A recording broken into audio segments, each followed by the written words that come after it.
For 60 years, the Duke of Edinburgh has been half of one of the most celebrated and enduring partnerships of modern times. But what do we really know about him? Who was this penniless foreign youngster who'd nabbed the heir to the throne? He'll bark at you straight away. He does that to everyone, and actually he responds better if you treat him in the same way. He's a great action man. Quick-witted, funny, irascible. The Duke of Edinburgh is a gift to the media because he will be incredibly rude to them, and that becomes the story. Frankly, you probably ought to go and talk to the Duke of Edinburgh himself about that. Prince Philip is not a man who forgets grudges. Would we rather have a dumb, boring English duke?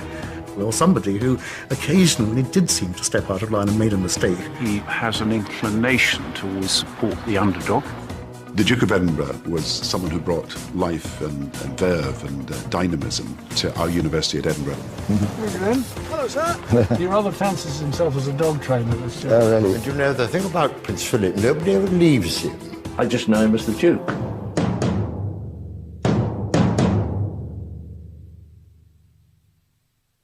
The Duke of Edinburgh has invited me to Sandringham, the royal family's private estate in Norfolk. How are we for sound? Are we all right, guys? So, well, we asked you to count to 5. If that's not what about you counting to 5? Well, I can count to 5. 1, 2, 3, 4, 5. 6, 7, 8, 9, 10. That's much better. How is that?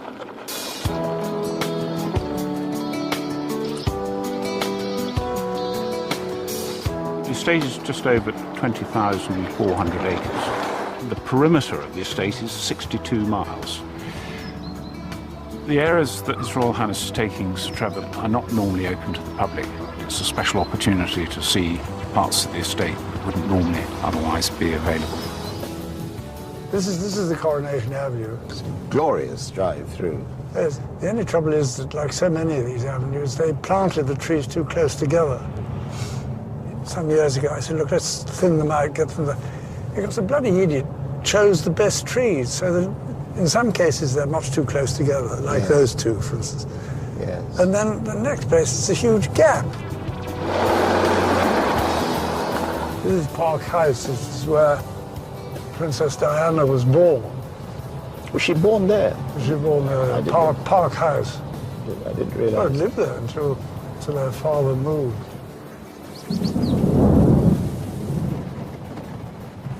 The sort of day we could do with some global warming, sir, I think. Should have bought my umbrella anyway. So you were asked to manage this estate, sir, were you? When the Queen succeeded, we sort of chatted about who would do what, I suppose. And I thought that if I could relieve her of the management of the estates, it would save a lot of time. Yes. We arrive at a favourite spot, which also happens to be one of Britain's most important wildlife sites. Do you want to get up and look? Is that all right, sir? Yes. Make a blackguard rush at it. Yes, exactly. I was just thinking, sir, it's not a very good idea this weather. Brilliant, is it? After you've just had a chest infection. But you're feeling all right now, aren't you? Oh, yes, thank you.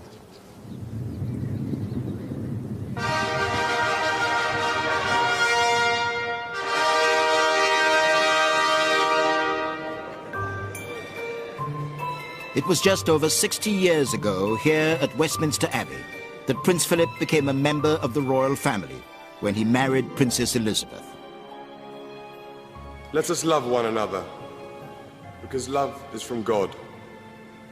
Everyone who loves is born of God and knows God. 6 decades later, the family and the nation returned to celebrate. No British monarch in history had reached a diamond wedding anniversary before.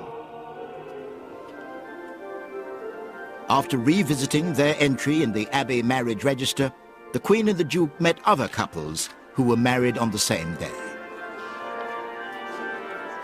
After 60 years together, what is so lovely is they are still so much in love with each other, which is wonderful. With such a strong couple, you know, you can think of a sweet old Darby and Joan, but they're not a sweet old Darby and Joan by any means.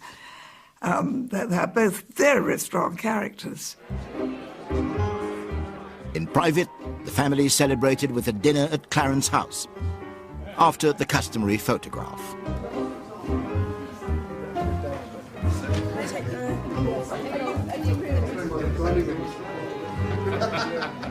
It is very interesting that you have this extraordinary contrast between the way in which Prince Philip behaves in public. He defers, quite rightly, because she is the queen. She's the ultimate, she's the boss, she's anointed, and he's just the husband. But the minute the doors clang shut and they're in private, it changes. He will feel perfectly able to say, that was a bloody stupid remark you made about so-and-so, so-and-so, and she'll take it, because in private, he was the guy who wore the trousers. Keep your eye on the little guy. It was he really who decided where the children were going to go to school, and in a family sense, he's the boss. You're going to feed us now. He's been slaving away in the kitchen for ages. After his wedding, the Duke discovered that there is no constitutional role for a queen's husband, but he had his own ideas. He has made a very, very busy and extremely influential life for himself. And that actually, perhaps more than anything else, is a lesson in duty. Just getting on, head down, getting on with your job. Sometimes very much in the public eye, sometimes just working away quietly. Buckingham Palace is the nerve centre for the Duke and his team.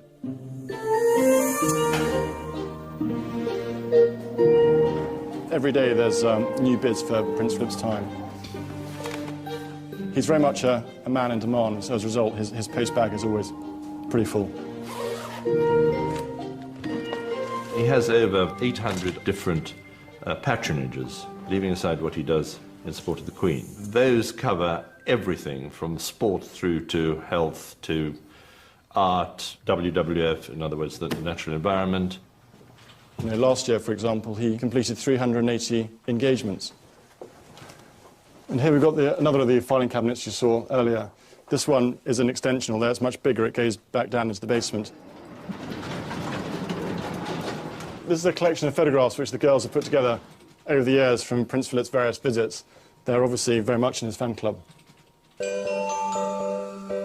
One of the earliest organisations adopted by the Duke was the Air Training Corps. After 55 years, he remains Air Commodore-in-Chief. Standard, east. Today, the Duke is opening a new squadron headquarters in King's Lynn. I was talking to my mum about him. I went, Mum, I'm going to go see the Duke of Edinburgh and Prince Philip. She's like, this is the same person. I was like, oh. I know he's very keen on young people learning, so I'm hoping we're going to be able to show him some of that today. I mean, they're going to show him how the radios work. Mike Romeo Oscar 24, Mike 3. This is Mike Romeo Oscar 24, Mike 2. Radio check, over. It's a once-in-a-lifetime chance, really, to meet the Duke of Edinburgh. The people who've met him said he's quite funny, that he's not some stuck-up royal kind of person, so... Carry on. We've got 10 radios, and we've also got a base station that we can take when we go to Thetford. Can you listen into anything interesting on this? You switch one of those on. It doesn't get into the police network. No. Oh, no. I think we just did. You just did? I think so. And you do some gliding. Where did you do the gliding? BGS Watton. So. You haven't been taken up and made to feel sick. You wait.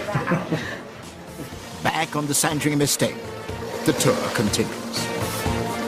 Oh, this could be interesting.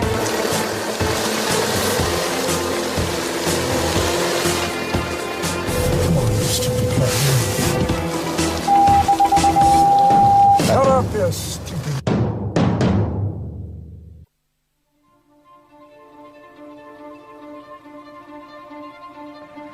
Before marriage took him down the path of royal duty, the Duke of Edinburgh had a promising career in the Royal Navy. A junior officer at the start of the Second World War, he soon saw action at the Battle of Matapan in the Mediterranean in 1941, while serving under Admiral Cunningham. Prince Philip served very effectively in the British Royal Navy. He was mentioned in dispatches at Matapan, he was out in the Far East, and he saw active service throughout the Second World War. And I think he was hoping, and indeed expecting, that he would be able to pursue a naval career for quite a number of years.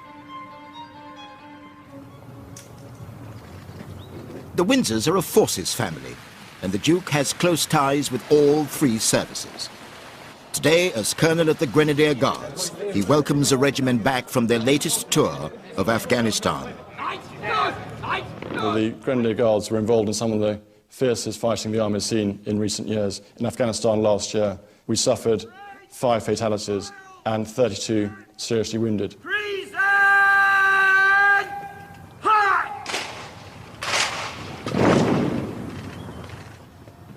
Very nice to see everybody back again. As you know, I think everybody in this, certainly in the family of the regiment, have been paying close attention to what you've been up to. And I think everybody here is very proud of the way you performed in Afghanistan. The Colonel, the Duke of Edinburgh, he's been through the mill as well. He's been in the Second World War. He knows about fighting, and he's on the same wavelength as what you are, you know, regardless of his title, etc. That's not Shadrach, Your Royal Highness. And you got a... Shrapnel in the neck for a suicide bomber, sir. You survived with that? I did, sir. You lose a lot of blood? 11 units, sir. Last time I met him, he was quite a funny guy. My girlfriend at the time was a nurse, and he... In fact, I better not say it. Get him in trouble. The City of London. The Duke is due to launch the Colonel's Fund for injured grenadiers and bereaved families. Guys, can you all listen in? The Grenadier Guards have a reputation of immaculate turnout. I want you to check that your shoes are immaculate. I want you to think of yourself as a guardsman for the night.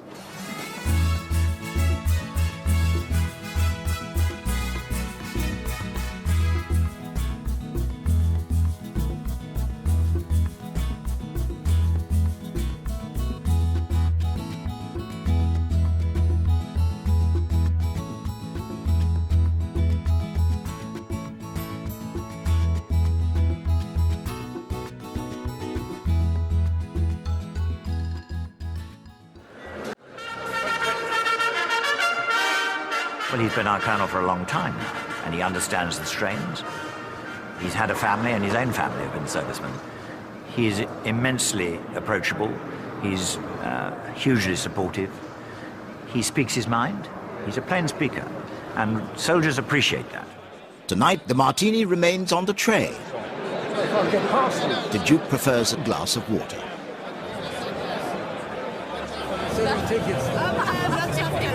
So we've got a selection of guys who are wounded now. We've got Sergeant MacDonald, sir, and he got lots and lots of ball bearings. They put ball bearings into the explosives, and he had a lot that came through, a lot of his teeth, and his helmet saved his life. Yeah, exactly. Shake your head, it doesn't rattle on you. That's awesome. Yeah, I remember everything, really. I remember getting flipped into the air. I remember seeing my leg facing me. I received shrapnel injuries to my right side, my right leg, left leg, both arms, both hands, side of my face. I lost the lower part of my right leg. Recovery was long, very long, but you know, I was in hospital with a... Excuse me, sorry.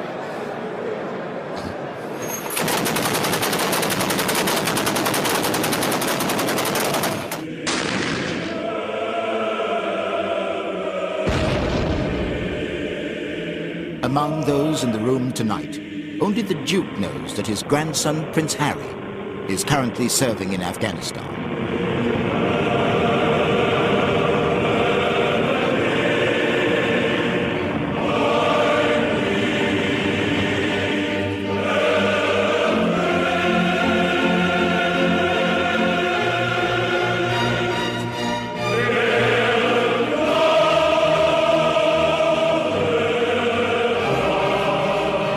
The Colonel, sir.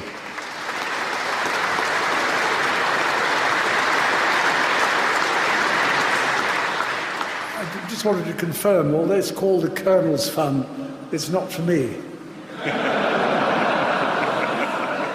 And all the services are now being called upon to face problems and difficulties which they haven't done for a number of years, because there's a huge, I don't know about overstretch, but I mean, a great many people are being asked to work very hard and very long hours abroad under difficult conditions. the Duke has ridden a very careful path. He has very strong opinions, and he knows a lot about certain areas of public life. The armed services would be an obvious example.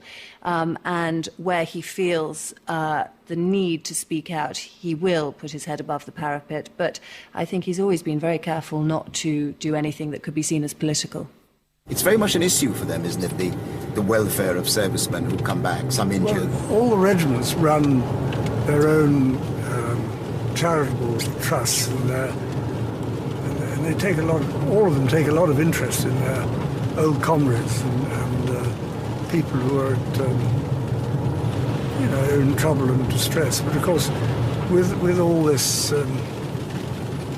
business in all these wounded in Afghanistan and Iraq, of course, the demands are that much greater.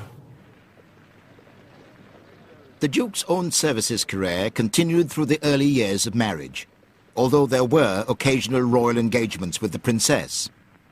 Then in 1952 came the news which would change both their lives forever.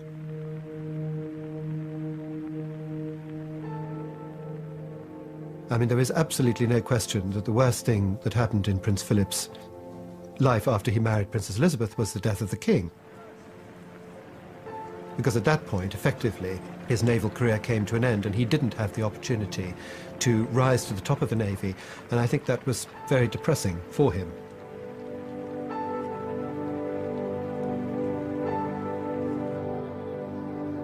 But he then, of course, immediately found himself in different circumstances and began to address how he could turn that to the best advantage. From having been the very active head of the family, he now will be cast in a supporting role. But for a very active man, real action man, that was very hard to begin with, because he had to find out the kind of career he could make for himself. The minute the Queen became Queen, and was no longer just a princess, the whole apparatus surrounded her, took her off, and as far as the officials were concerned, Prince Philip had no standing. He was regarded with intense suspicion by the British establishment. Indeed, it would have been a preferred option for many people for the Queen to have married an actually rather dim British duke. At one point, when somebody rather disdainfully, after he married the Queen, said, "We think you'll rather like Windsor Castle when you get to know it," and he said, "Thank you very much, my mother was born here," as indeed she had been as a great-granddaughter of Queen Victoria. He had to make a role of his own. There was nobody to follow. He made the way that he is now, he made himself by a force of circumstance. Whether he actually ever imagined that it would involve 800-odd patronages and organizations all wanting a little bit of him, I doubt. First of all, I want to say how very, very glad I am to be here tonight. Secondly, I'd like to say how very pleased I am that I've been persuaded to become patron of the London Federation of Boys' Clubs. More than 60 years he's been our patron. And he understands very well what we do. He knows that if you back young people and give them a challenge, they rise to it. Good catch, guys! It's volleyball with a twist. Use your hands as well. Throughout the Duke's years as patron, the aim has remained the same, supporting youth groups like this one, AbFab. Doesn't matter what disability you have, don't have a disability. It's just everyone all together. That's what AbFab is about, to integrate everybody. That's it, that one?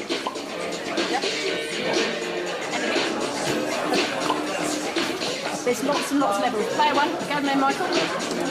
The youngster would like to present you with a hoodie, sir. We thought it's so.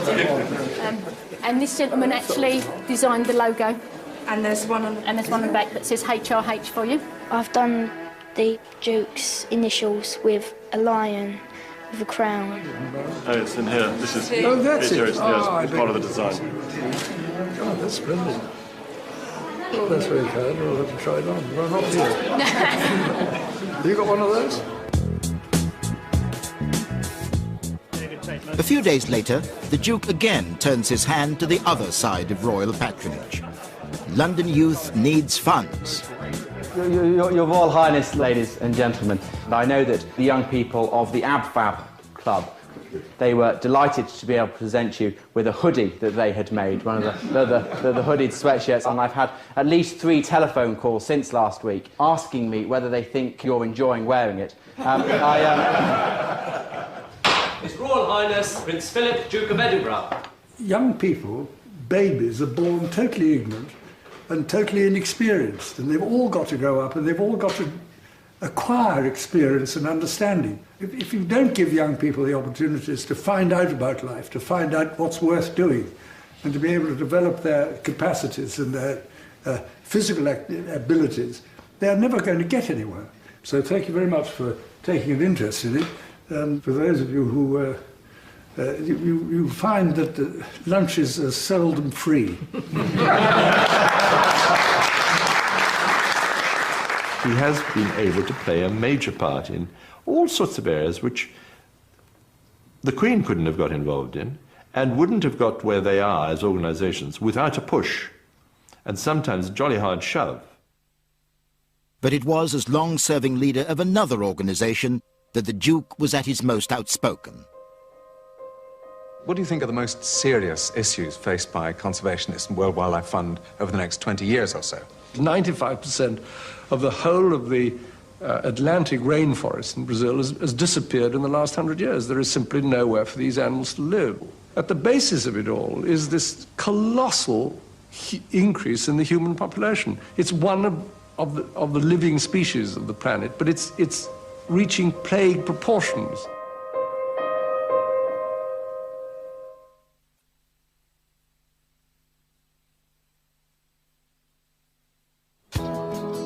Here at Sandringham in Norfolk, the Duke of Edinburgh has managed a 20,000-acre royal estate for more than half a century. It's allowed him to pursue one of his great passions, conservation. Oh, there's a couple of French partridges. These are the sort of things we breed. They're incredibly stupid birds. They will run it, but in front of the car. Yeah. Go on, you silly animal. If you got offside of it, must have been. I think probably, we run over. Hopefully we left him or her behind. That was her. Yeah. But you've always been interested in conservation long before it became terribly, terribly fashionable. When I was a president of WWF International, and that was supposed to be for 3 years. At the end of 2.5 years, they then rewrote the statutes. You know? And they said, well, you start again. I ended up by doing 15 years. In 1961, the Duke became president of World Wildlife Fund UK. Many years before environmental issues became part of the political agenda, the Duke took a stand. It's totally useless for a lot of well-meaning people to wring their hands in conference and to point out the dangers of pollution or destruction of the countryside if no one is willing or capable of taking any action. The impassioned speeches will be so much effluent under the bridge unless it is followed by drastic political action. Well, sir, time is fast running out. The Duke knew very well that animals are dependent upon their environment, and indeed the whole conservation movement was aware that whereas it was easy to start by saying, there's a giant panda, it's a rare animal, unless we do something it's going to disappear, that is a very oversimplified view of things. In the emerging era of television and global marketing, the WWF recruited the panda as its logo. The world went panda crazy. But the Duke kept his eye on bigger issues. Well, the panda now being so very well known worldwide, how do you see the policy of the World Wildlife Fund developing? What we're trying to do, at least in future, is to try and persuade people to, as much as possible, to coexist with the natural wildlife in their areas. The Duke sought allies of every sort to spread the environmental message. He even lobbied the Pope. But you also had this idea that you brought conservationists and leaders of religions together. Was that much later? Much later. And the idea behind that was? it seemed to me that most religions attributed the world to some special creation. And I said, well, look, if you believe that God created the world, you ought to take an interest in its well-being. I was interested in reading that because at some points, some religious teaching would sort of conflict with what some of the needs of conservation are. I'm thinking about, the arguments which lead to population explosion and all that. Well, no, the consequences of population explosion is what matters. How did they get around that? Well, we didn't. You can generalize about that. I mean, quite obviously didn't confront them about that because it's not a direct issue as far as conservation is concerned. Well, I think it's a direct issue for the future of the globe, I think. Because, well, look what's happening now. The food prices are going up. Everybody thinks it's to do with not enough food. It's really, the demand is too great. Yes, too many people. Too many people, yeah. Yes. Basically, it's a little embarrassing for everybody, and nobody quite knows how to handle it because nobody wants their family life to be interfered with by the government. It's certainly the case that the Duke of Edinburgh saw the conservation problems ahead of many people. People now realise that conservation is not just about them out there, it's about us. It's about our survival as well as the natural world, the rest of the natural world.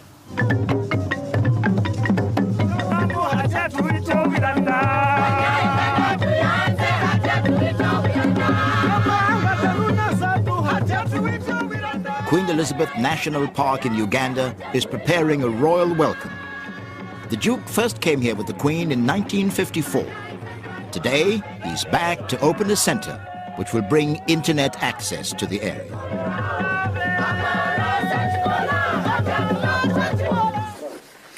Having a person of his caliber visit here creates big publicity about the park, and will bring in more tourists here, will bring in more resources which will go back to the local people. This is Tom Okello, who's the chief warden of the game park. Yes. How many are there of you? We are many. We are about 200 staff. During the lunch that we had with the Duke, he talked about the need to try and encourage sport hunting to be able to stop, poaching for the wildlife for future conservation. I'm going to look up to know more about him. The local people here are living side by side with the wild animals. Their future prosperity depends on it. Your Royal Highness, this gentleman used to be the Member of Parliament for this area. I was going to say, not a lot of constituents. Yes, and the boundary was in the middle of the channel. Elephants don't have votes, do they? Well, they used to vote for me, Your Royal Highness.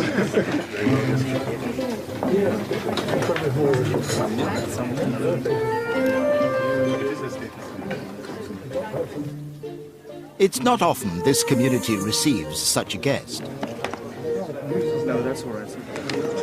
Another one? Who's this? This is for Queen Elizabeth. You don't know why we're Who's that? You just thought of it this morning, did you? The Duke has given conservation an important voice.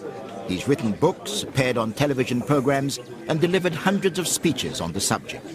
Although he's frequently had to reconcile his concern for the natural world with his love of country sports. The birds aren't bred here for shooting, are they, sir? No. Well, that's not entirely true. We don't breed any pheasants here. In this area, we put down a few, the French part of it, but there's really, the pheasant population fluctuates, obviously. Yes. But you just adjust. I mean, you aim to shoot the surplus, as it were, that's all. Conservation is not a romantic business, it's a very practical business of trying to ensure that as many different species of wildlife can coexist. Making harsh choices. Yes, it's making choices, yeah. I mean, for instance, you get practically no wild pheasants if you didn't control the foxes. You wouldn't get any partridges if you didn't control the rats.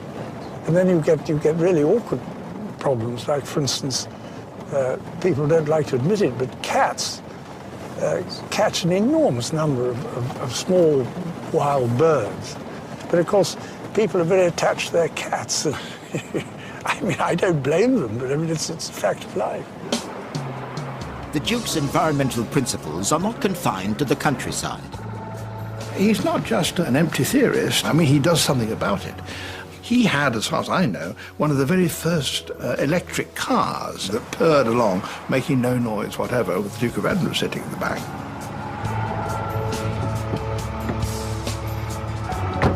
This is the Duke of Edinburgh's Bedford Smith's electric vehicle, which was used in the early 80s. And if you just look under the bonnet, this is the charging point, which charges a big battery pack underneath the chassis. I think a maximum 40 miles an hour. But obviously the interior is lovely and plush, being home from home, really. The motor is 240 volts, so unfortunately it's not laid on the road anymore. He now has another eco-friendly runaround for the city. This one runs on LPG. The taxi, which is a metrocab, is one he uses almost all the time in London. It works a treat there. He goes through the traffic without any outriders. Nobody notices because it's just another metrocab. I believe on at least one occasion somebody has seen a taxi and gone up, tapped on the window and asked the so-called taxi driver the way to somewhere else, and then been seen wandering off, scratching his head, wondering whether he'd really seen the Duke of Edinburgh sitting in the back of a taxi.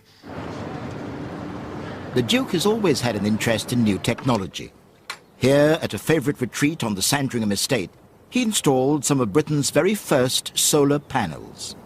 I'd seen them in Australia and places, and I thought we might try and see whether that would reduce the cost of heating. Yeah. I think it's made a huge difference, but between 5 and 10%, I suppose. But what it does do is it takes the tap water, I mean the groundwater supply, and warms it up before it goes into the boiler. So it's energy saving rather than, it's not an alternative system. No, but that's very popular these days, isn't it? I mean, the whole idea of that kind of renewable energy. It probably works very well in Australia. I suppose it works. not on days like this. Well, I think Prince Philip's really interested in almost everything, but not superficially. I mean, he goes to the core of it each time. Being Chancellor of currently two major universities, Edinburgh and Cambridge, gives him the opportunity to go and see and encourage. And the important thing, I think, is the encouraging innovation of the arts and the sciences. One of the model containers. He lights up when he can get in amongst the students. But I think he's very interested in development, in technology. He seems to show every bit as much interest now as when he first came to the university many years ago. The Duke has been Chancellor of Cambridge University for more than 30 years, twice as long as that other famous royal consort, Prince Albert. I've been here before and opened practically every other building. And if you go on doing this, you're going to have to change the name of the college.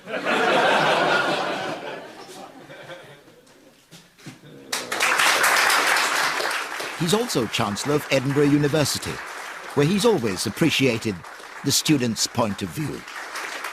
At that time, I was a student elected rector to chair the university court by the whole student body. And of course, none of the academics or the professional people who sat on the court wanted me to chair their university governing body, but I did.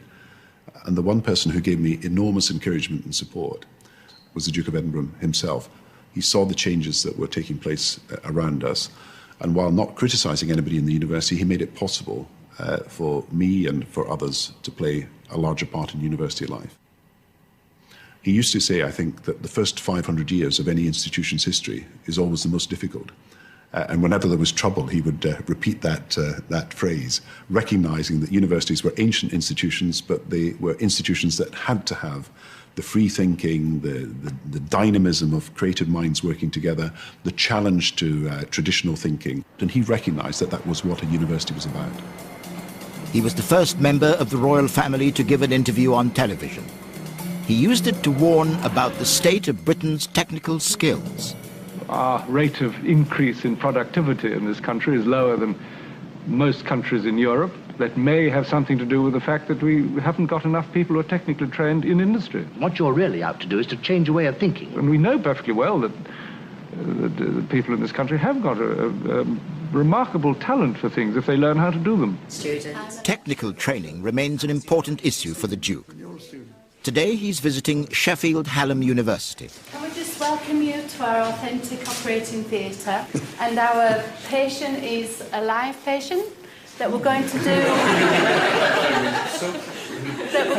a local anaesthetic on. You volunteered for this? Yes, I was volunteered.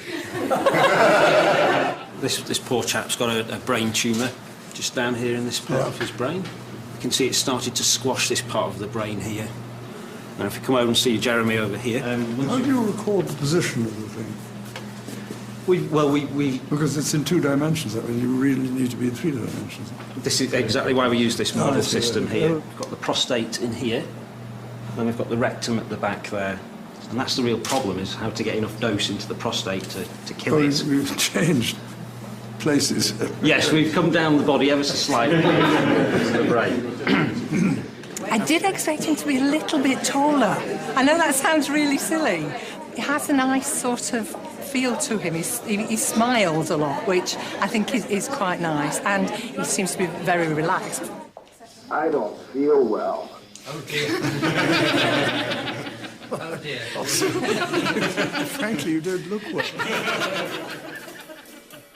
Always a forward thinker, the Duke has had mixed results trying out new ideas in other areas, among them the modern media.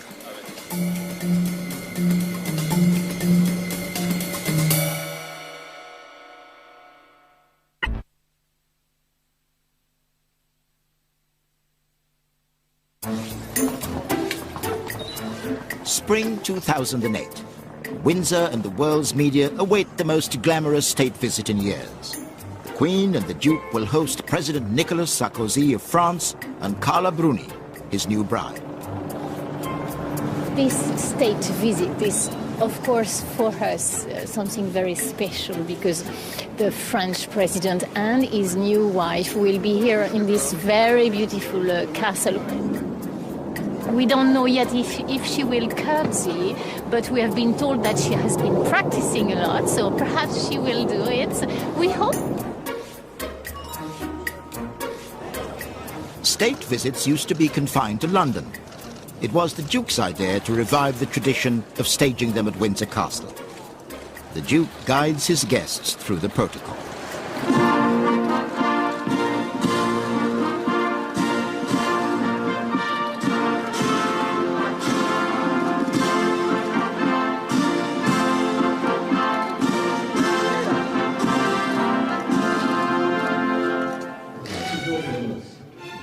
Inside, the media have their photo opportunity.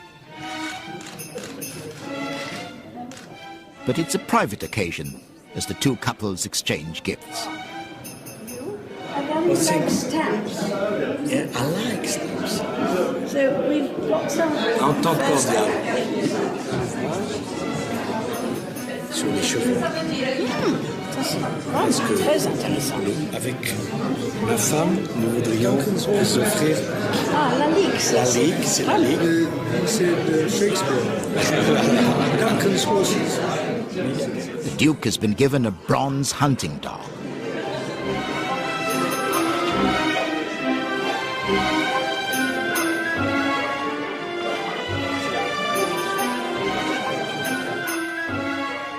The high point of the visit is a state banquet for 160 in St. George's Hall.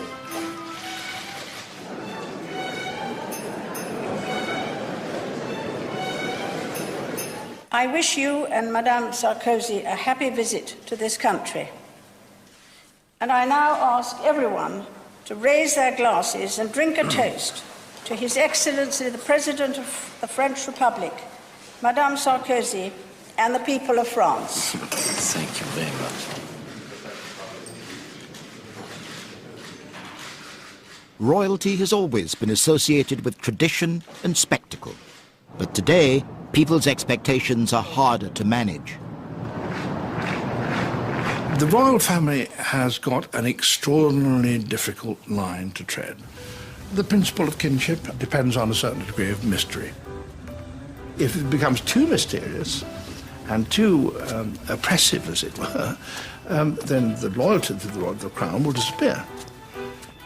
And if you say, oh no, they're not special, they are perfectly all right, they eat cheese sandwiches and they sometimes do the washing up, to that extent you are saying, well, kings are queens, they're just like the rest of us. Well, if they are just like the rest of us, then eventually they would lose the kind of place which they have in our affections and our imaginations and in the attention we pay to them. At the start of the Queen's reign, royal relations with the press were left to Commander Richard Colville.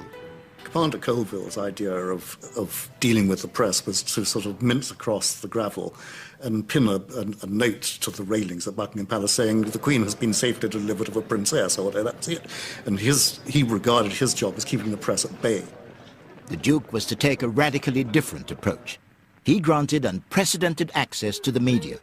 He even starred in a film for the National Playing Fields Association, promoting proper recreational facilities for children. Who done that? I'm about fed up with you. You ain't like it, our tongues onto you. Come. Place covered, Alex, over here.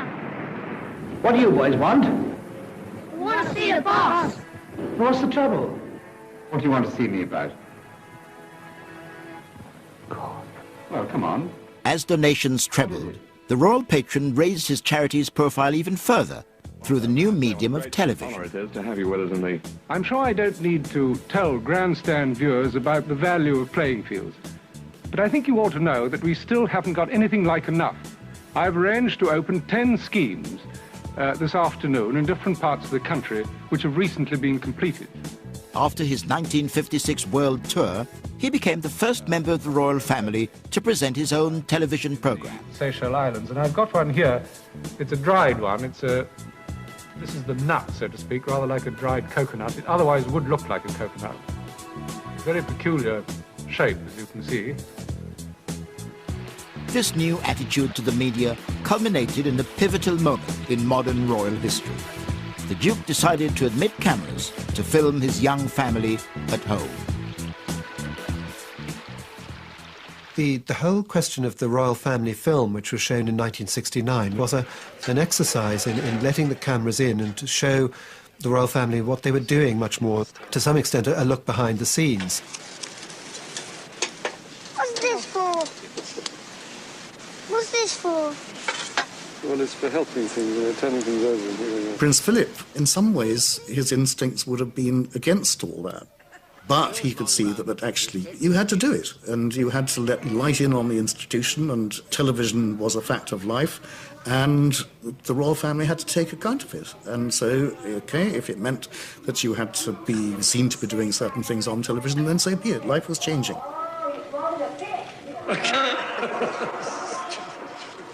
We hadn't really ever heard them speak before, except when they made speeches, which is, of course, rather different. We see if this is strong enough to... Get on. I wanted to say. And we certainly hadn't heard them speaking to each other, for example. What do you mean to do that? A lot of people will now say that that was a disastrous mistake, and that once they'd done that, the floodgates opened and led to all the things that were happening in the 90s with people having their telephones tapped and, you know, the sort of intrusive media. But I don't really think they had any alternative. The nation was gripped. 30 million tuned in, a record for a documentary. The program set the scene for 2 decades of cordial royal relations with the media. But the Duke had already experienced how intrusive the press could be. This is business of overhearing conversations. I mean, if you're having a conversation and somebody pokes one of these at you with a tape recorder behind, or one of those long listening devices which they can overhear a conversation 20 yards away, you get a bit anxious.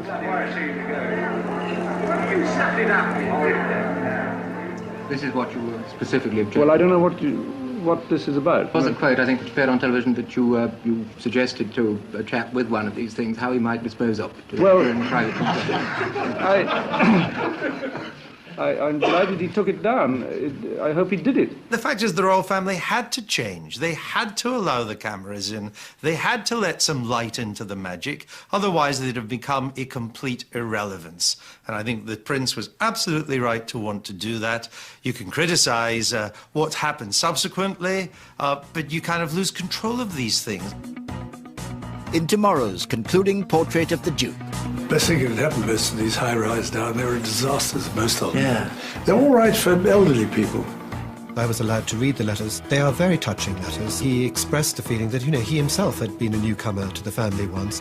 When he said to the president of Nigeria, "Oh, you look like you're ready for bed," it's the sort of thing that when you look at somebody and you do think, "Oh, that looks like a pair of pyjamas," and you think, "I better not say that." And of course, this is where the infamous incident of the hen harriers is supposed to have taken place. I think the whole thing was a complete invention.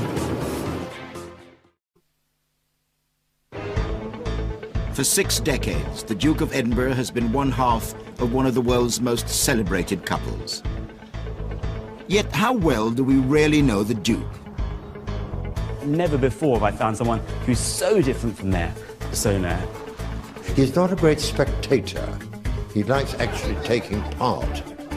I think he's rather good at being a grandfather. Yes, yes. Any signs of intelligence? Oh, a lot of intelligence. He is an outspoken, high-profile public figure in a world where everyone in his position generally minds their P's and Q's. If the press concentrates more on his gaffes than on his good charitable works, then I guess that's just the way the world is. But ultimately, there's only one person who decides what the Duke of Edinburgh will do, and that's himself. The Duke of Edinburgh really inspires young people to do something with their lives. I've seen him at a lot of royal occasions. Prince Philip will be rather lingering at the back, cracking jokes and not looking for trouble, but definitely looking for amusement in the situation. He's the sort of chap you'd probably want to have a pint of Guinness with. They love taking pictures of wheels.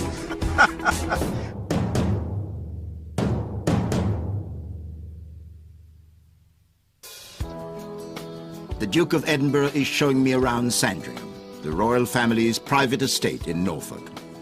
It's an opportunity to discover a side of the Duke we don't usually see. Well, there's a muntjac deer just went in. Yes. There was a little, ghastly little deer. Yes, they don't look terribly attractive. They're very good to eat, I have to say. Are they? Yes. Of course, this is where the infamous incident of the hen harriers is supposed to have taken place. In October 2007, Sandringham attracted press attention after claims that a protected hen harrier had been shot. Fingers were pointed at Prince Harry.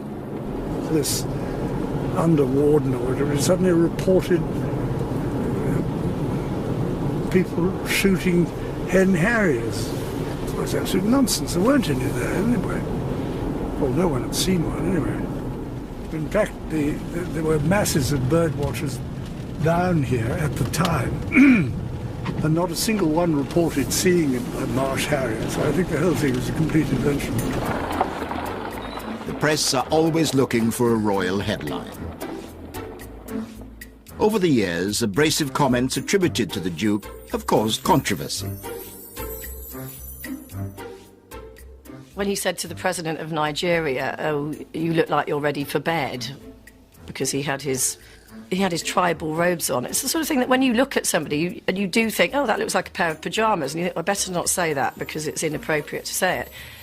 There's something refreshing about someone that does put that out there. Many times the Duke of Edinburgh is a gift to the media because he will be incredibly rude to them and that becomes the story, or he'll say something inappropriate and that becomes the story.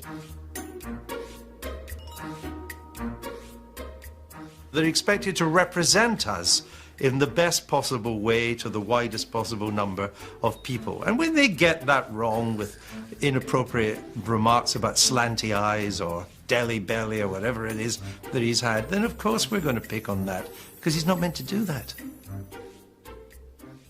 I think that on many circumstances he just wishes to try and, as it were, puncture the balloon, to deflate the thing, and will occasionally pass a jocular remark.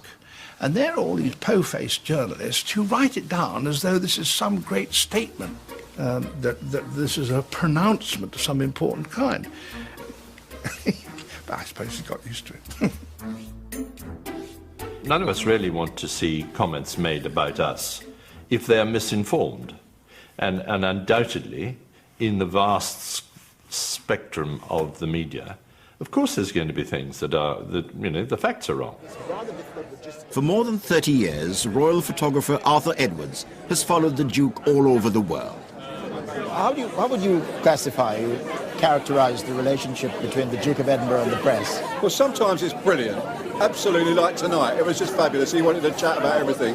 Other times it can be very, very frosty. But when he gets angry, he has a habit of letting people know it. Oh, no messing. I mean, he speaks his mind. This was over the incident where the Queen was going to an Aboriginal show, dance music, and the Prince said to them, "Are you still chucking spears at each other?" Well, the papers went crazy, but 2 days later, of course, by which time all the papers had come back to the palace, he was spitting feathers, and he let us know in uncertain terms. That was a private conversation. You don't know the background to it, and and he really told us that we were all out of order. Despite that, the Duke is never afraid to express an opinion. Is there much organic farming here, sir? Yes, quite a lot.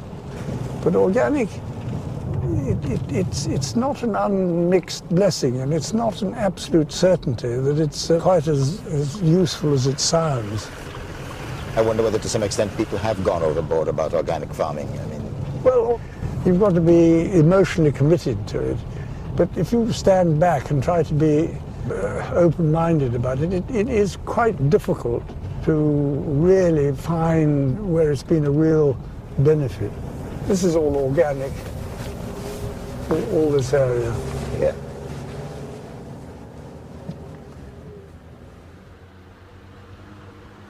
The Duke has been responsible for the estate for over 55 years.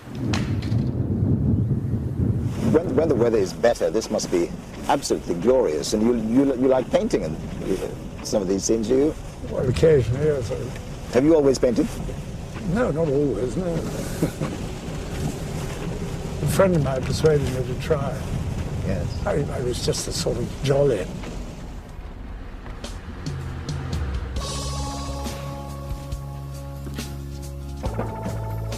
So this is the painting. Jonathan Yeo, one of Britain's leading portrait painters, has been commissioned by one of the Duke's charities to paint their patron. First letter I got, it says the dress for the sittings will be lounge suit. I hadn't really thought about what he should wear, but, lounge suit sounds fine. Please could you advise me as to what you wish His Royal Highness to wear? It's like, oh, I see, I've got to wear the lounge suit. Ah, right. The portrait was painted in 4 sittings at Buckingham Palace. Never before have I found someone who's so different from their persona. The sort of image of him as a slightly sort of distant old buffer couldn't be further from the truth. I just had this sense of him constantly sort of saying things almost to put me off. A lot of the things were thrown out, sort of tested. What do you think about the sort of situation in Afghanistan? And jumping onto a sort of scientific research and then sort of discussing the Lucian Freud exhibition. One of the things he kept asking about was, why I was mixing certain paints and using certain brushes in certain ways. And I sort of said, well, have you ever done any painting yourself? And he said, oh, I'm glad you asked. I've just taken it up again recently.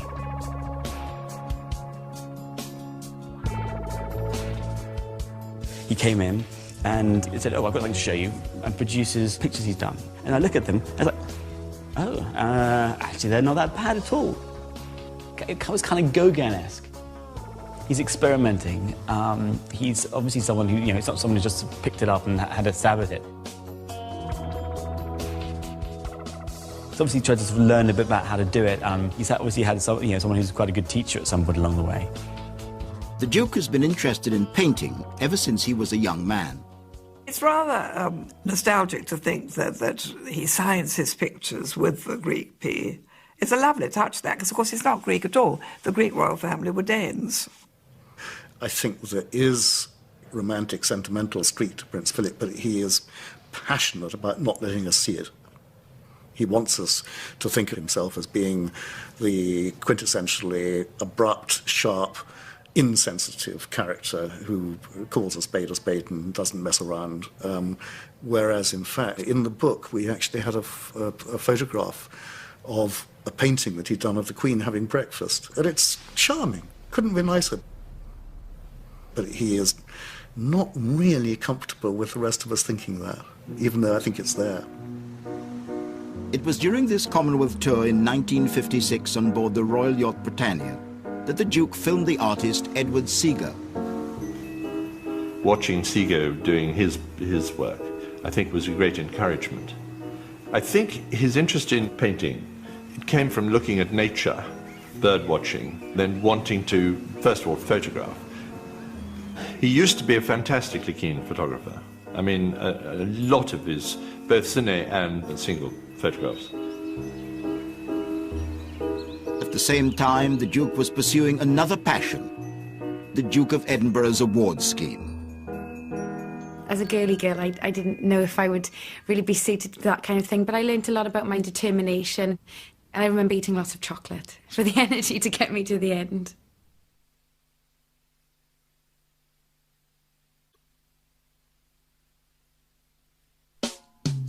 I'm Catherine Jenkins, I'm a classical singer, and I achieved the bronze and the silver Duke of Edinburgh Awards. My name's Charles Clarke, Member of Parliament for Norwich South, Gold Award holder. I'm Ashley Jensen, I'm an actress, and I couldn't understand why everyone didn't do the Duke of Edinburgh Award. Right, guys? 52 years ago, Prince Philip created the Duke of Edinburgh's award scheme. His son, the Earl of Wessex, is now very actively involved. The appeal of the award is actually really pretty simple. It's about having fun. People of all backgrounds are working towards their bronze, silver or gold awards. Action. These teenagers from Upland School in Dorset are following more than 6 million others who have been through the scheme. It's about encouraging young people to do things that they're either already doing or maybe things that they really haven't thought about doing, and encouraging them to get involved in those activities. Hi, my name's Bethany Williams and my service is lifeguarding, and we also did a sponsored swim for the RNLI. Hi, my name's Eileen Stone, I'm 15 years old and I've always loved fashion and it's something I want to go into in the future.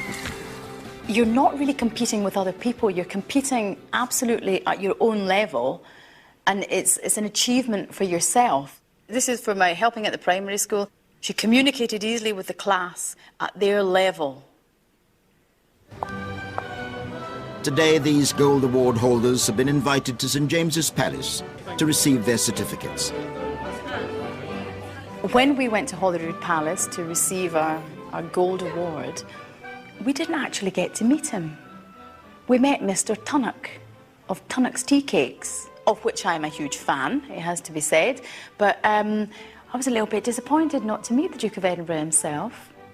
The Duke of Edinburgh will come in through that door there at round about 11:30. He's very rarely late. He's almost always on time or early, so we do have to be on our toes. For all those who are potentially interested in Duke of Edinburgh, come down, you get tea and biscuits, and you get to meet someone in royalty. What more can you do?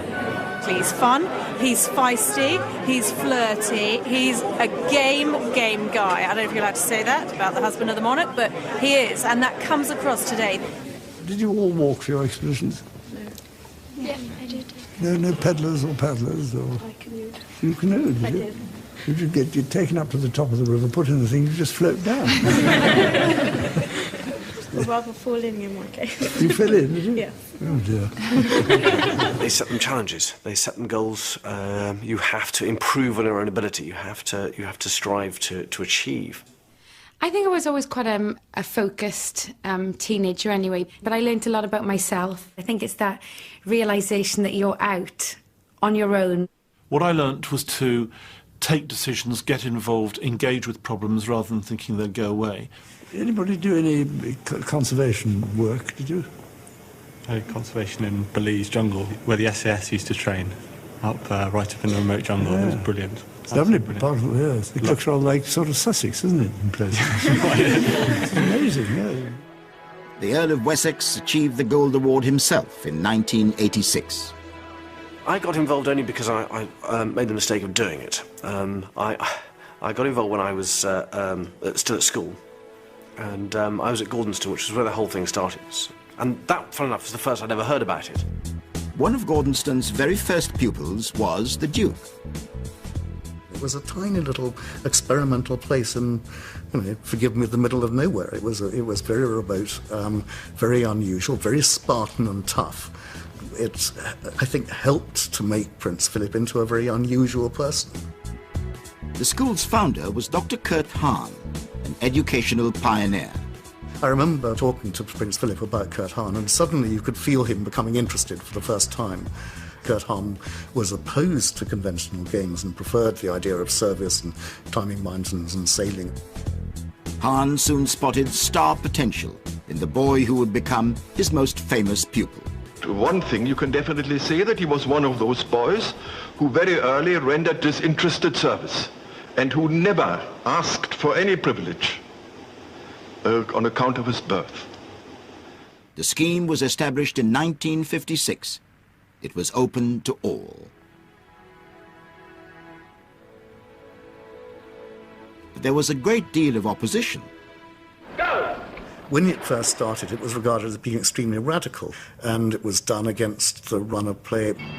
I mean, the Boy Scouts hated the award scheme, so did, the Welsh and the Scots, because they thought it was an English nationalist thing. And the Conservative Party in particular absolutely hated the idea of it. There were comments made that, what is this man trying to form a sort of youth organisation? And I'm not sure that somebody didn't actually say a Hitler youth organisation. But the fact of the matter is, today, there are over 6 million youngsters worldwide have done the Duke of Edinburgh's Award. 2 years later, the Duke began exporting his ideas through the Commonwealth. Today, in Uganda, it's called the Source of the Nile Award. Katende Mukabe is local supervisor. The Duke was thinking for the youth, what is good for the youth and the future of the world, because the youth hold the future of the world. The children are trying to help the old mama here, because they found out that she is taking care of 2 orphans. She had no kitchen, and her situation was really appalling. Uganda is one of 53 former colonies that make up the Commonwealth, the family of nations that accounts for nearly 2 billion people. At its head is the Queen.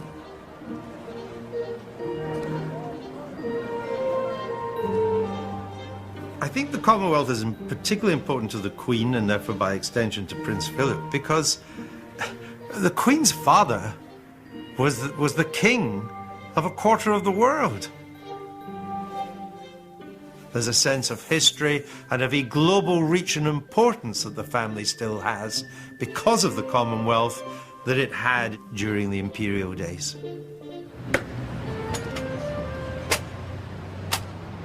At St. James's Palace, the Queen and the Duke are holding a lunch for the speakers of Commonwealth parliaments. And I will simply say, Mr. Michael Martin, and she'll shake your hand.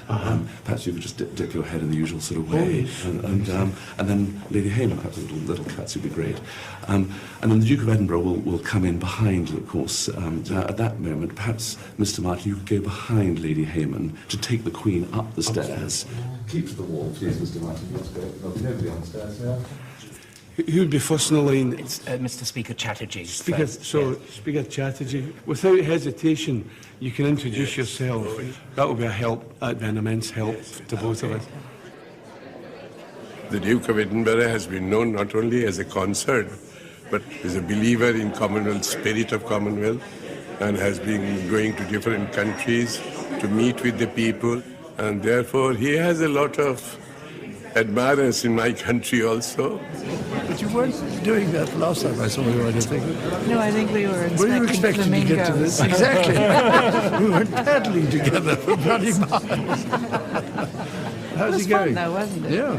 Yeah, well, we do miss you, though. You haven't come for a while. No. But aren't you celebrating some anniversary, or with my The National Trust, yes, 50 years coming this year. It's this year, is it? Yes, it is, yes. Oh, good. Oh, congratulations. Thank you, Wallace. Give me my regards. The Duke has often toured the Commonwealth on the Queen's behalf. He's paid 223 solo visits to 67 Commonwealth territories. And I went to the Olympic Games in Melbourne in 1956. And after that, I came home in the yacht across the South Pacific into the Antarctic Peninsula and up the South Atlantic. On his epic 1956 solo tour of the Commonwealth, the Duke kept a remarkable record on his cine camera. It's never been shown outside the royal family, until now.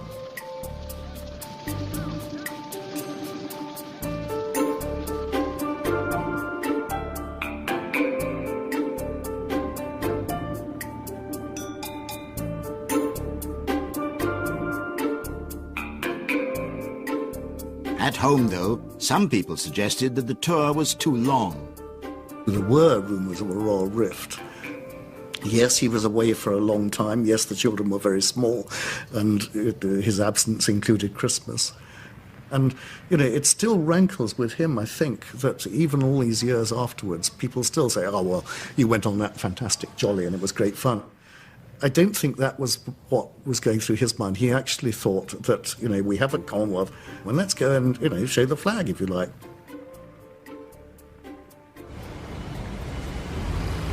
Every 2 years, there's a gathering of all the Commonwealth leaders. This year, it's in Uganda. The Queen, accompanied by the Duke, will open the proceedings in the capital, Kampala.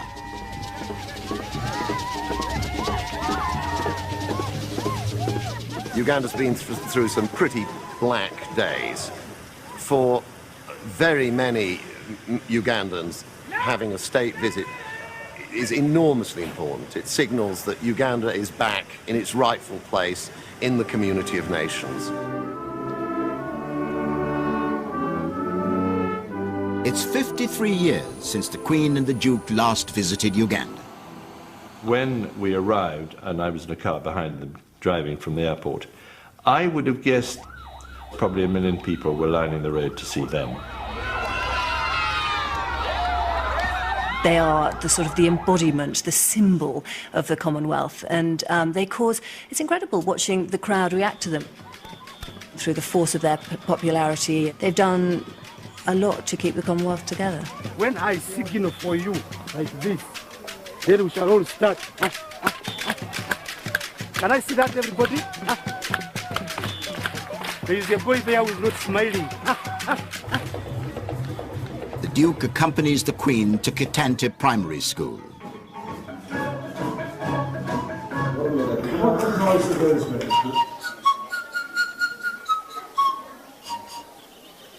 And the next one?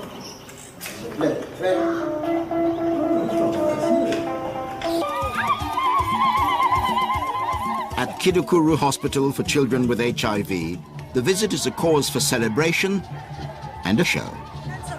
That is what we used to put on those days. Wow, they look so nice, don't they? And now, the modern Chikanda wear by Brenda and Oliver. Brenda! 2, 3. For the first time, the next generation of royals is here too. Today, huge chunks of the British Commonwealth have come to live in the United Kingdom. And in many ways, this country is now far more representative of the Commonwealth than it ever has been before. And people have ties to the Commonwealth now. People go back and forward. So it may be that in the 21st century, rather than dying out, the Commonwealth to this country and to its people will become more important. And if that's the case, then the country will owe a great debt of gratitude to the Queen for helping to keep the Commonwealth alive.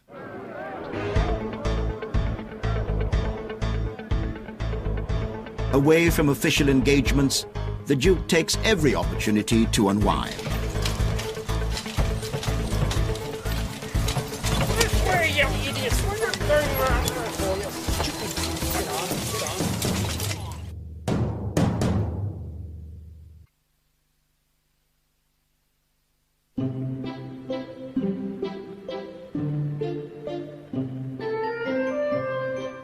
Duke of Edinburgh is one of the very few people to have had a game of tennis near the South Pole. Now here is a very historic picture. This is the President of the British Association for the Advancement of Science playing the very first game of tennis in the Antarctic Circle.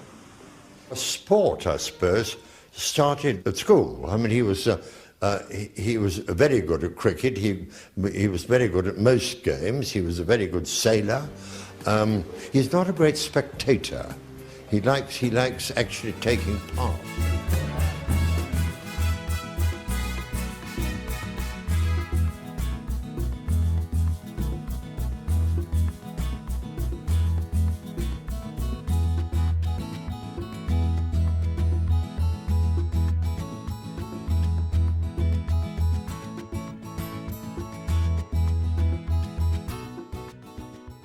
For a competitive young man like the Duke, though, cricket was not enough.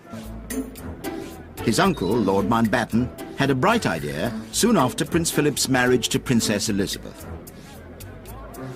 But my father kept saying to her, you know, Philip would love this, because it's a very fast, very dangerous, very exciting game. It would suit him pound for grand. And she said, no, don't say anything, don't push it, don't nag, just leave it alone. And gradually, as the weeks went by, Prince Philip would sort of drive past the polo ground and have a look in the distance. Then he'd come and sit in a stand, and then he'd have a practice. And then, of course, he played wonderful polo himself. At the age of 50, he switched from saddle to seat and tried carriage driving. This way, you bloody idiots! We're not turning around there for you. Stupid. Get on. It can be very dangerous. Prince Philip's had some very bad years. I think one particular year he turned over 3 times. Oh, you idiot!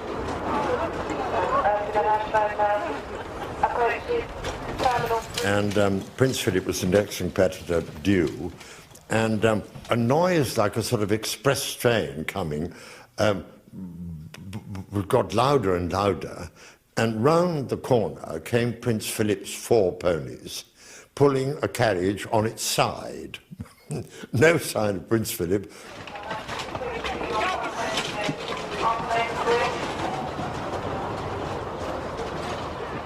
So the carriage was put on its wheels again, and it seemed to be quite all right. So Prince Philip said, right, I'll carry on. And he did carry on. He came 3rd.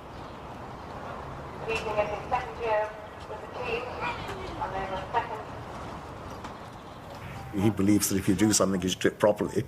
And that extends beyond actually participating. So that, you know, when it came to equestrianism, he actually, you know, wrote the rules.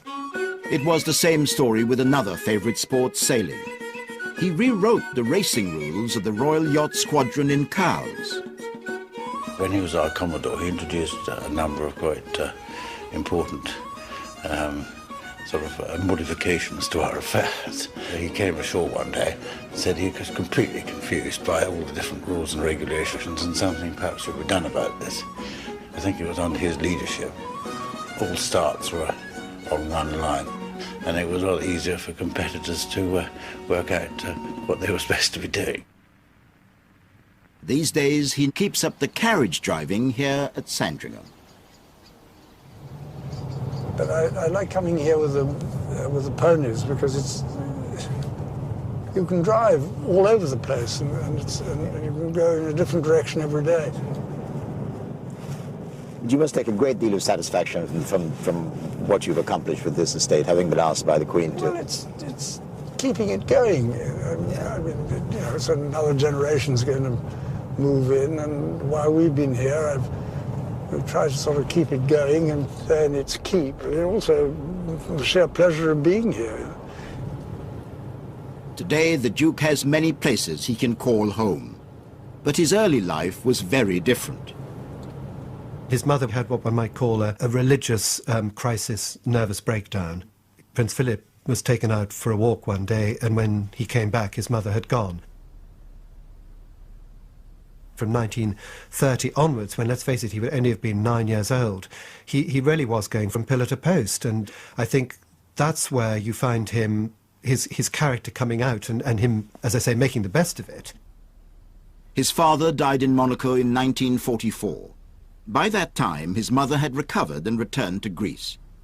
During the German occupation in World War II, she kept a secret. She hid a family called Cohen, and I met the, as it were, young Mr. Cohen. He was then about 84 years old in Paris some years ago. Many years later it came to light, and she was given a posthumous Yad Vashem award, which is an award given to a Gentile who's helped Jews under difficult situation. Neither Prince Philip nor his sister were aware of this at all, and nor were they surprised about that, because they said that's how she was. The Duke's mother spent her last 2 years at Buckingham Palace with her son and his young family.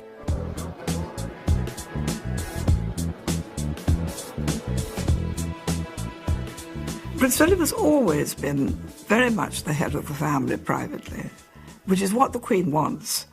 Because she thinks it's the natural state of things, and it's right. Because, of course, don't forget, we're talking about a generation, or 2 or 3 generations ago, when we all thought like that.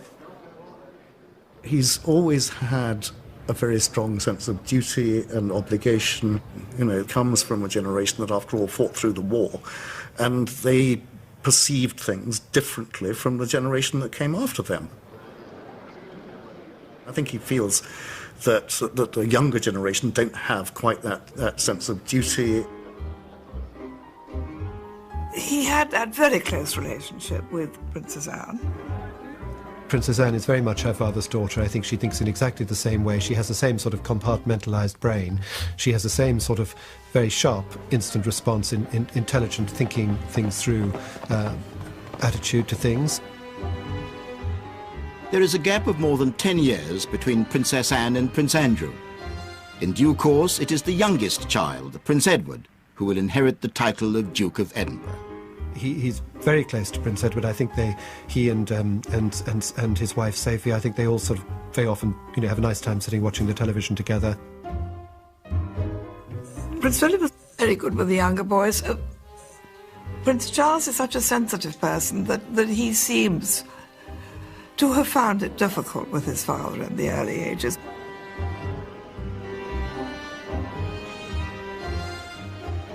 They both paint, they're both interested in the countryside, they're both interested in schemes to do with young people and so on. I think the crucial difference, particularly with the two of them as younger men, was that on the one hand Prince Philip was very anxious that we shouldn't know about this romantic, sentimental side of his nature, whereas Prince Charles is extremely anxious that we should all know exactly how sensitive he is about such issues.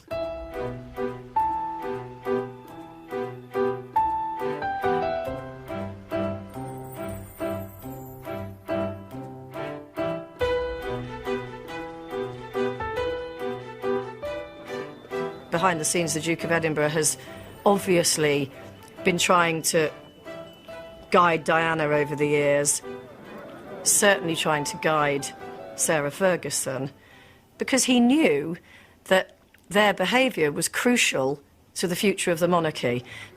If you look at the Duke of Edinburgh now, he's also modernised, if you like, in his parenting, because if you look at the relationship that he has with his grandchildren, it's much softer than he was perhaps perceived as a father.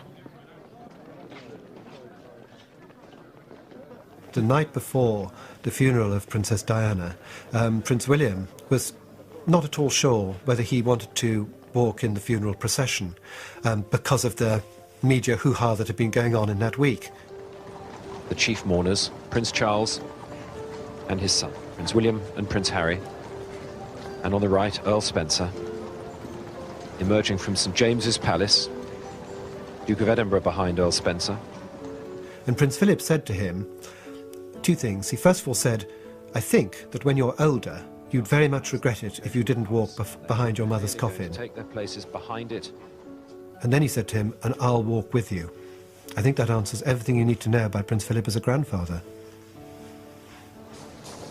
I wondered where the Duke of Edinburgh was when I saw the gates of Buckingham Palace. I should have thought of it. He, of course, going to walk to a gentleman of 75 years old.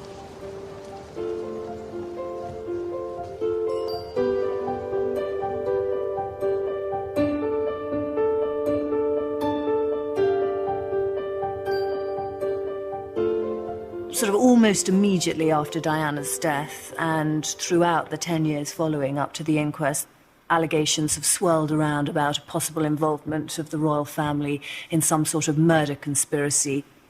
Because of alleged bad relations between the Duke and Diana, the focus was very much on the Duke of Edinburgh. I think, like all relationships, probably between daughter-in-law and father-in-law, there were good times and there were bad times. There were times when they got on well together, there were other times when they did not get on together. Over the years, there were allegations that the Duke had written hostile letters to his daughter-in-law. The palace preferred not to comment. That was a private matter, and I think there's a very clear division in the royal family's private matters and their public face. And I think what particular support Prince Philip or the Queen have given to members of their family is as private as you and I would hope to have our dealings with members of our family. So yes, because they're not going to publicise it, then there is the opportunity to think that nothing is happening. Today the Duke sent his most senior advisor, Brigadier Sir Miles Hunt Davies, to the High Court in an attempt to set the record straight. The Brigadier brought with him the letters which have given rise to so many rumours. Extracts were published by the court. At the inquest, the coroner declared that there was not a shred of evidence against the Duke. There was a time when there'd been a suggestion that he had called her a harlot, and as a result of this I was allowed to read the letters, and I can assure you he did no such thing. They are very touching letters. They were showing enormous concern. You know, he was really trying to do anything he could to keep the marriage together. He expressed the feeling that, you know, he himself had been a newcomer to the family once and a certain amount about what he'd been through, and so how he did understand that. And I, you know, contrary to what some of the people have said on her behalf, I think she was very appreciative of this help. Unfortunately, of course, in the end, the dialogue broke down, but that's another story.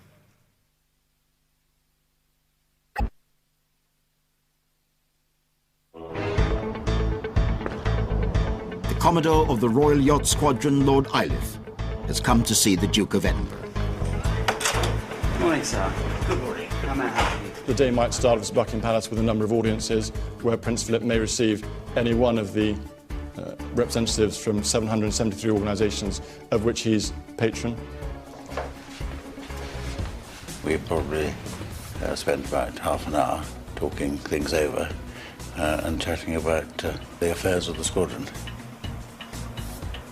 If he has taken on a charity or a patronage, that is something that has his support as and when it's needed. And he keeps constantly in touch with the ones that wish to still use his patronage.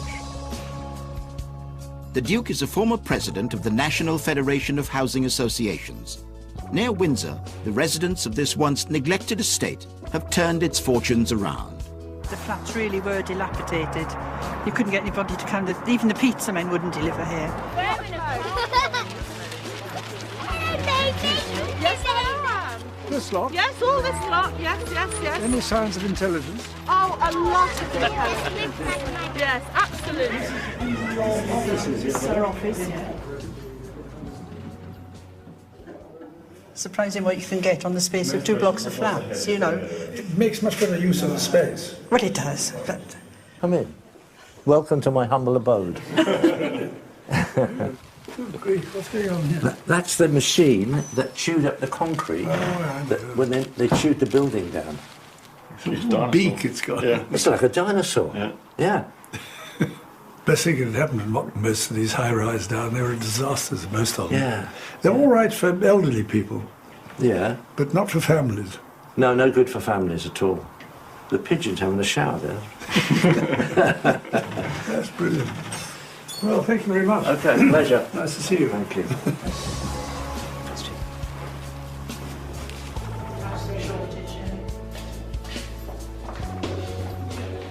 He is never a figurehead. He's always the driving force with so many of them. In fact, one of his earlier secretaries said to me, we like to tilt at windmills, and the more difficult the challenge, the greater their relish it.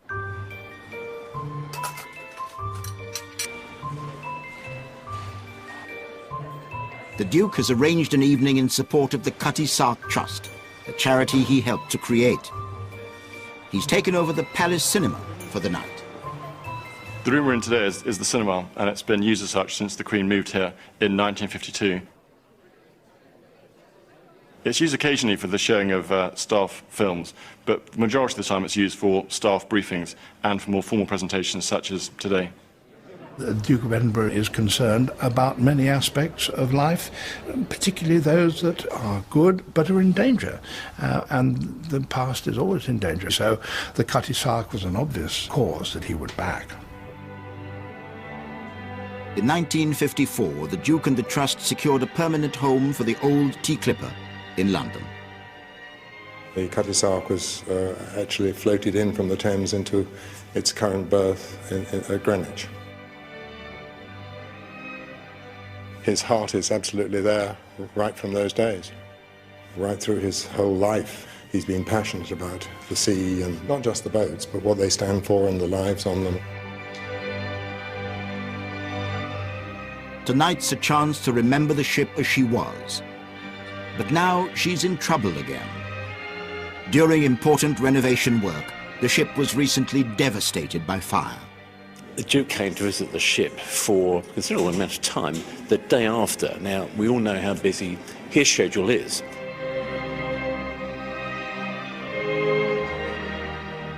When I went down to see her, I was struck by the fact that she had actually got through it extraordinarily well.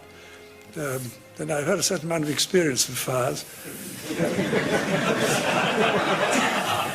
And trying to restore things afterwards.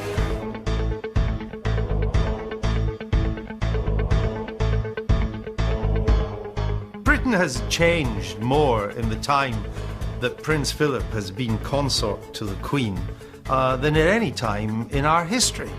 We live in a more mobile age, a less deferential age, an age when even institutions like the monarchy have to earn their place in society. But actually, when you look at the different world he came from, it's been remarkable he's been able to keep pace with things the way he has. It's a curious thing to say about somebody who, in a sense, is absolutely the head of the establishment, but at the same time he is naturally against pomposity and self-importance and a certain sort of establishment. It sounds absurd to say that he's egalitarian, but in a way I sometimes think that he's one of nature's Australians, because there is a sort of robust, earthy egalitarianism about him. So Prince Philip will sit there and you sit here. If you and I look at his record of what he's done, and is still doing, let's face it, aged 80, whatever, it'd be a very strange person if he didn't think, well, I got that right. I probably got that right. And he, being the person he is, he'll also probably think, I didn't get that right. But, you know, I think, he's a human being.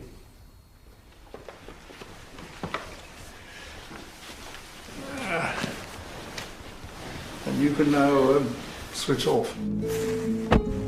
Now, you want to go and look at your truffles, do you? Oh, there's nothing to see. No, I know, but have you always had an interest in truffles? Do you? No. Do you cook? Do you cook? Not seriously.